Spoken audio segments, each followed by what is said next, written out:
Magandang araw!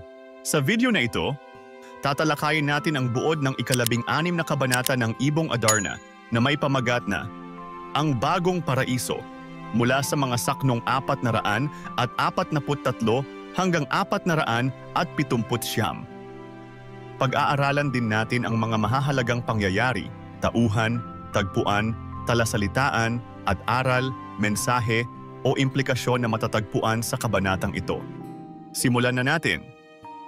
Sa kabanatang ito, isinasalarawan ang napakagandang kabundukan ng Armenia bilang paraiso sa lupa. Ang Armenia ay punong-puno ng masaganang mga puno, matatayog na bundok, malilinaw na batis at malinis na kalangitan. Ang mga ibon ay masayang nag-aawitan at ang hangin ay sariwa at mabango, puno ng kagandahan ng lugar. Dito ay tila malilimutan ang mga problema at pagsubok sa buhay, sapagkat ang kalikasan ay nagbibigay ng tahimik at mapayapang pakiramdam. Si Don Juan ay nanirahan sa lugar na ito upang iligtas ang kanyang sarili sa parusa na maaaring abutin dahil sa pagkawala ng Ibong Adarna.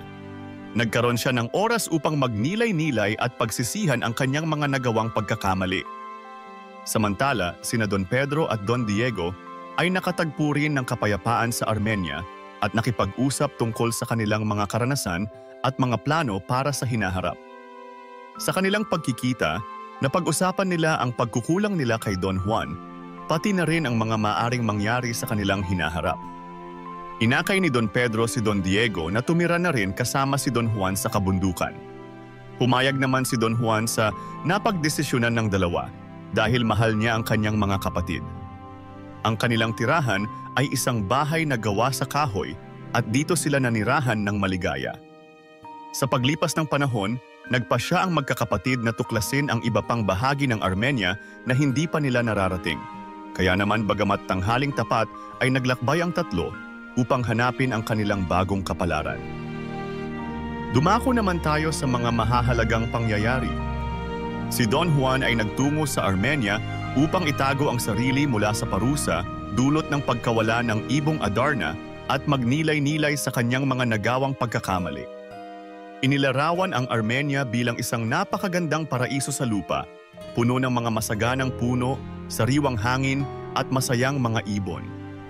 Si Don Pedro at Don Diego ay sumunod sa Armenia at nahanap din ang kapayapaan doon.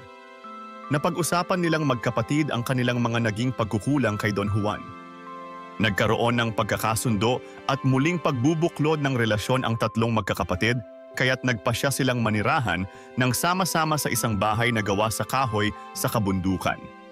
Nagpasyang maglakbay ang tatlong magkakapatid upang tuklasin ang iba pang bahagi ng Armenia na hindi pa nila nararating, dala ng kanilang paghahangad ng bagong kapalaran. Mga mahahalagang tauhan. Don Juan, bunsong anak na nagtungo sa Armenia upang magnilay at magtago mula sa parusa ng pagkawala ng Ibong Adarna. Ipinakita ang kanyang pagmamahal sa mga kapatid at pagsisisi sa kanyang mga nagawang pagkakamali. Don Pedro, panganay na kapatid na nag-udyok kay Don Diego na sumama kay Don Juan sa Armenia at nagtaguyod ng muling pagkakasundo sa kanilang magkakapatid. Don Diego, ang pangalawa sa magkakapatid na sumama kay Don Pedro sa Armenia at nakipagkasundo kay Don Juan upang magsama-sama silang tatlo. Dumako naman tayo sa tagpuan. Ang tagpuan ng kabanata ay sa Armenia, isang paraisong lugar na puno ng mga masaganang puno, malilinaw na batis at sariwang hangin. Isinasalarawan bilang isang tahimik at mapayapang kabundukan kung saan nanirahan ang tatlong magkakapatid upang makapagsimula ng bagong buhay. Ngayon naman ay talakayin natin ang mga talasalitaan na ginamit dito.